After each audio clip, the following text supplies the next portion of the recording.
evening, class. I hope you're ready for today's lesson could get deadly.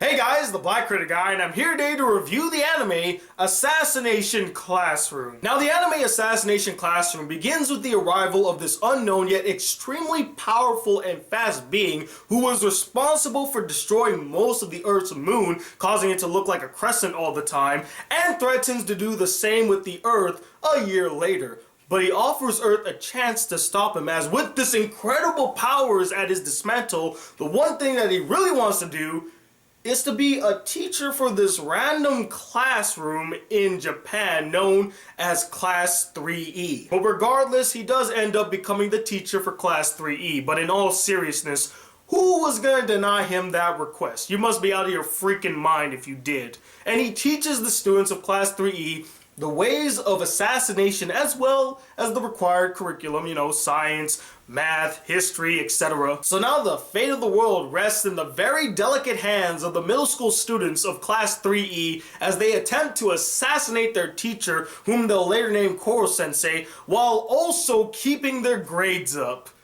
Whew, talk about pressure. Now, this was yet another highly requested anime for me to review, and one that I was particularly curious in checking out due to its interesting concept and animation. And after watching the anime, I have to say I really enjoyed watching it. First off, keeping with my repetitive nature, let's talk about the animation, shall we? The animation done by Lerche, I think that's how you pronounce their name, who were the same studio that did the animation for Danganronpa, was fantastic. And you could definitely see them adding their visual style to the anime with the bold outlining of all the characters and their use of 3D looking 2D animation. I mean, in the first 3 episodes, I thought that the animation was very 3D looking, but of course they were using 2D animation, but they fooled me. But the animation also had very good use of vivid color, smooth motion, and diverse character designs.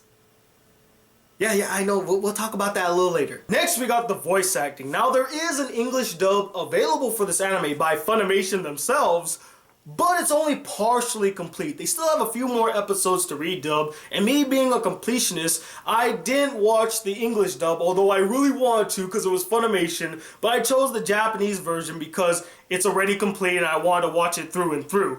But I will say that the voice acting in the Japanese version is solid, especially for the guy that voiced Koro-sensei. He was having a blast, and he has such a unique and energetic voice. Now, my thoughts on the concept of this anime should come as a surprise to nobody, but I found it really interesting. I mean, come on, a group of students having to kill their sensei who looks like a giant yellow octopus and can fly at Mach 20 and destroyed half of the moon. Hell, that is just interesting and compelling as hell, and just seeing them trying to figure out how to defeat him and then writing down notes of weaknesses that they noticed throughout the entire series, fascinating as hell. As well as the anime story, it's a whole lot of fun, and they actually incorporate and focus on the teaching aspect of the story by giving the students a proper education and teaching them life lessons. I mean, an anime with an extreme concept as this, they could have easily have neglected the school aspect of the story and focused mainly on the assassination aspect, which by comparison would have been more interesting and compelling. But no, they give both of them enough attention and development to make it a multi-layered story. Hell, there are some episodes where they don't focus on any assassination. They just focus on building the characters' self-esteem, their self-confidence, teaching them moral lessons, teaching them to be brave and strong, which at that age, they are very vulnerable and they need someone to be supportive of them. And I love that they explore this aspect of the teacher-student relationship. I find it so hilariously ironic that with a plethora of animes that take place in school, rarely do any of them actually show the students learning anything or actually display the school experience. I think the only other animes that come to mind is Negima and Baka and Test, which mostly take place in a school setting. In fact, I see a lot of parallels with Class 3E to Class F. They're both the lowest of the low. They get made fun of and disrespected by all the other classes because they're not the smartest, so they get the lowest grades. And I do love how they display the dilemmas that 3E faces with discrimination by all the other students and even the teachers, thus making, in my opinion, the school aspect of the story just as strong and interesting, if not even more, than the assassination aspect. And finally, the characters, most of which I found really entertaining, and some of them actually got some really good development. I especially love the teacher Koro-sensei. Yes, he destroyed half of the moon and he's threatening to destroy the world, but he's just so damn likable, and he actually gives a damn about each and every one of his students, and they display that fully in the anime. Not only do they know them by names, but he knows what they excel at. He helps them get through life. I mean, this guy is just a freaking saint, if not for the fact that he's destroying the earth. But not only does he care and teach each and every one of his students, but the guy is just a freaking hoot, just having so much fun and acting completely silly even though he has the upper hand in most situations. And the guy's a freaking badass, man. Not to mention that he does have quite a mysterious yet very interesting backstory that they hint at many times throughout the anime, and I just wish we could have known more. I want to know more. Who the hell was that girl? And speaking of girl, we got our default main character of the anime, Nagisa, who in my opinion is a solid main character to follow. He exudes confidence and strong will when the moment calls for it, and he also plays a really good comedic straight guy. Now you're all probably wondering to yourself, why is Tony doing quotation bubbles whenever he says girl or guy when referring to Nagisa's character?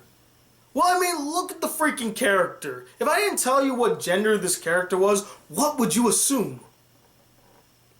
I know what I would assume. When I first saw the character, heard the character's name, heard the character's voice, I automatically said, okay, that is a girl. Definitely. The blue hair, the pigtails, the blue eyes, the feminine looks, the fact that the character's name is Nagisa, which is a very popular girl's name, and the fact that the character is voiced by a female voice actress, clear signs point to a girl, right? No argument there. Now, a lot of you might say, well, the character was wearing a suit. Maybe that could be a sign that she's a boy. But I mean, a lot of female characters wear suits in order to hide their femininity, to be taken more seriously.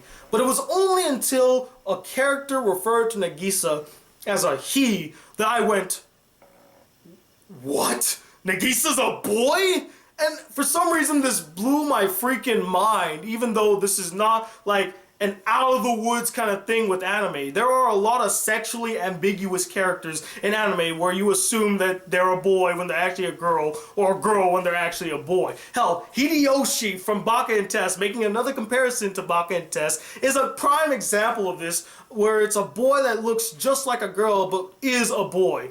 But the difference with Hideyoshi and Nagisa is the fact that Hideyoshi looking like a girl but being a boy is used for a comedic effect. But here with Nagisa, no one really gets confused that he's a boy. They all address him as a he, and it's only like maybe once or twice in the anime where they actually are like, wait a minute, Nagisa's a boy? Like they go to a pool one day and they're swimming and he's topless and they're like, wait a minute, Nagisa, you're a boy? And that was funny, they addressed it, but if it was like a running joke throughout the anime, it would make sense why the character looks like that and why the character has that type of voice. But the fact that everybody addresses the character as if he was a boy, it just seems really unnecessarily deceiving. But besides that little tangent right there, I apologize for that. I just need to vent a little bit. There are other notable characters in the anime as well, like Kurasuma, who's this trained Japanese government agent who watches over the kids and teaches them the ways of assassination. You got Irina, who is a trained assassin who uses her sex appeal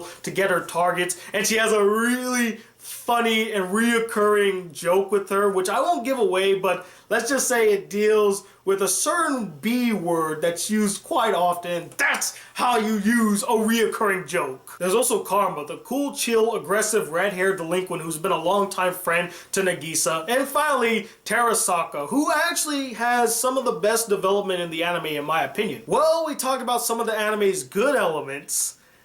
Now let's talk about its bad. The first one, which also ties into the characters again, is that there were too many characters coming into the anime. What I mean by that, guys, is that with a huge roster of characters right out of the gate, I mean, we had about 30 plus characters introduced in the first episode alone. The addition of extra side characters in almost every episode just felt like excess and took away from some much needed screen time and development with our established characters. Some of these students were actually really interesting and I would have loved to learn more about them, and had the anime shifted its focus towards the students mainly and not all the side characters that come into their lives, then maybe I might have gave a damn about more of them and learned more about them. One of the many unnecessary side characters that was introduced in the middle of the anime and later became a part of the class was this AI unit assassin whom they'll later call Ritsu. Totally unnecessary and completely forced in. That whole story dealing with the AI too, completely cliche and unnecessary. We didn't need this character, and it just felt like they put it in to add more cuteness to the anime. Other than that, that character really serves no other purpose. And while on the subject of characters, let's talk about some of the many villainous characters throughout the anime. They are so over-the-top menacing that they no longer come off as threatening, but rather cartoony. Particularly the principal in the anime. This guy, he might as well have a sign on the top of his office that says the villain's lair. His room is like completely covered in shadow. His face is completely covered in shadow. His eyes are glaring red. He always talks in a really stern and condescending voice. And he's always just like sitting there smiling like he's plotting something. Like, you think you can get away from me? That's not gonna happen. I mean, Jesus Christ, how obvious can this character get? Now, I'm not gonna lie, there were some moments where he came off as menacing, but those were in the early episodes. As it kept on going, the menace factor decreased with each and every episode, and it just felt like he was becoming a cartoon. All he needs now is an over-the-top reaction, and the deal has been sealed. And the last issue that I have dealing with characters is that some of the relationships weren't fully explored in the anime. I mean, yeah, Nagisa's relationship with Karma is a little bit explored, and you do feel a strong friendship with them, but there was this green-haired girl that always seemed to be next to Nagisa, and I kind of feel like this underlining romance between the two, but it's never really explored or even said, and honestly, it could just be that they're best friends. You wouldn't know, but I don't know, I would love for more exploration in this relationship. And with that being said, that leads me to the next issue, and that's the lack of exploration with some of the story elements presented in the anime. They leave us completely in the dark, not giving us a single inkling of information, that it just comes off as frustrating and irritating. Now, I know there's going to be a second season coming, and they might explore some of these elements in that season, but honestly, if they were just to explore it a little bit here in the first season, I wouldn't be making such a big deal about it, because honestly, they are crucial things to know about the world of Assassination Classroom. Like, the destruction of the moon, they don't ever really discuss it. I mean, the students don't even talk among themselves about, oh, the destruction of the moon, man, that was terrible. Or even Kurasama talking or recounting the events, or Irina explaining her feelings about the destruction of the moon. It's just completely ignored. Or the fact that Koro Sensei wants to be a teacher. Why? They don't explore that, or even the meeting that they had to make him a teacher. And finally, why did he choose 3E? It's never really explored. Just a little bit. Like, have him have a conversation with Nagisa, subtly saying why he chose 3E. I mean, that little subtle conversation would have been enough for the audience, but they don't even give us that. Now, you could make the argument that they're subtly explaining why he chose 3E by the actions of the students and the teacher, but it's so vague that you don't know really if that's the true intent or reason behind it. And I swear to God, if I see a comment that says read the manga, I'm gonna locate that person, walk up to their door, and I'm gonna hand them a bouquet of flowers. But seriously, please don't do that. This is the anime review, not the manga review. And the last issue I had with this anime were the last 4 episodes. Now granted, there are some good elements to the last 4 episodes, but I couldn't escape the sneaking suspicion that the last 4 episodes were entirely filler. And there were 2 big signs that support this assumption.